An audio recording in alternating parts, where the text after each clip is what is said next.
really three things that we ought to think about. Three things. Number one, it's the biggest tax increase in modern American history.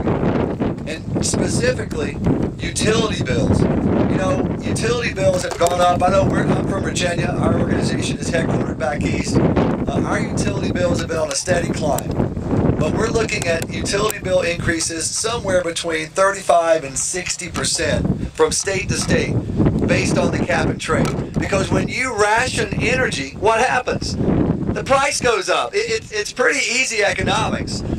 And they'll pass that along to consumers. Look, the utility companies, they're not going to eat that cost. They're going to pass it along to you and me. Now in Virginia, that means that on very hot, humid Virginia summers, we're paying a whole lot more in the summertime. I have a feeling out here for you guys, it's during cold winters when you're paying a lot more. And here's one of the things that impacts this part of the country even worse. About 85% of your energy in the Dakotas and Montana and Wyoming comes from where? Coal. Coal gets hit the hardest under this legislation. President Obama went to San Francisco and spoke with the San Francisco Chronicle editorial board. I don't know if you heard about this quote or not. It's on our materials. This quote is public record. It's not something we broke. And he said, look, we're not saying under cap and trade that you can't go out and make coal-fired plants. We're just saying we'll bankrupt you if you try. And that's what will happen to coal. So these liberals on the coast in California and New York, they're not going to be hit the way you guys are with coal. So it's utility bill going up. It's gasoline prices. You know, the best studies by the Heritage Foundation estimate we're going to see gas prices in the $6 to $7 a gallon range. Now think about what that did. Remember last summer when we had $4 a gallon gas? That was pretty tough on us.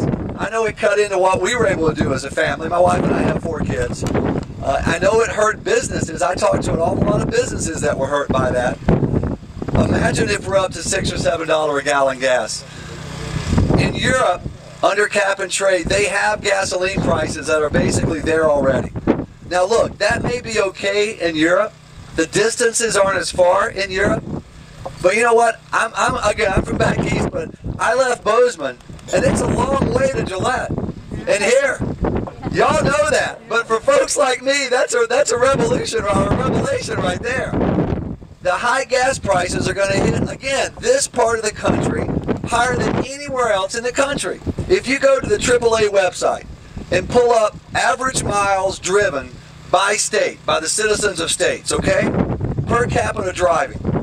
The Dakotas and Montana and Wyoming, these 4 states have some of the highest yearly mileage driven in the country because the distances are so great. So again, the liberals in California and New York, they passed this legislation. It hurts folks like you the most. And so it's gas prices, it's higher utility bills. So it's the taxes, number one, at a time when we can't afford higher taxes. The second thing this legislation does is it kills jobs. And again, it's common sense. But when you ration energy and drive up the cost of energy, and you put additional regulations on American businesses that China and India and Indonesia and our main competitors do not have to deal with, it kills jobs. We have the most productive workers in the world. Our farmers are number one. Our workers across the board are the most productive workers in the world. Why would we handcuff our workers to make their jobs much more difficult and have the rest of the world, who are our major competitors, not go under the same exact regulations? That would be foolish, wouldn't it? It really would be. We can't do that. It'll kill jobs. Now, I'll tell you something else. When you drive up the price of products, people can consume less of those products, so you have to make less of the products. So again, jobs drop. I just want to give you an example of that. You know, when you make manufacture dishwashers or refrigerators, if that producer, that manufacturer, if they're paying higher energy bills that are 12 to 15% higher to make that refrigerator, who are they going to pass that cost along to? You. Then when they go to ship that to the Sears and Roebuck or the Best Buy, the shipping prices are going to be about, well, again, double-digit increases percentage-wise. Who are they going to ship? Who are they going to push the shipping prices over to? You guys. They have to, by the way. That doesn't mean they're bad guys. They have to. They're in business. And then when they get to the Sears or they get to the Best Buy, to the showroom floor, and that Best Buy is paying higher utility bills every month, higher lighting bills, etc., who are they going to pass that additional cost on to? You. That means that computer, that dishwasher, that refrigerator, that manufactured item, that durable good is going to cost 10, 15, 20% more. People can't afford as many of them. You lose jobs that way. The same thing with food production. When you drive up the cost of food production, you have the result of losing jobs because people cannot consume as much of that product. So it's lost jobs. You know, the National Association of Manufacturers has estimated that in the first decade of cap and trade, we could lose 1 million jobs in the country. Think about that, 1 million jobs more. At a time when unemployment's already creeping up toward 10%. And the third and last point on cap and trade, it's a loss of our freedoms. You know, freedom is something that's an intangible. It's hard to really sometimes get your arms around.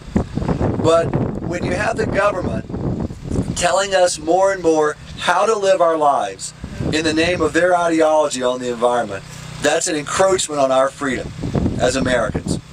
And I want to give you just a couple of examples.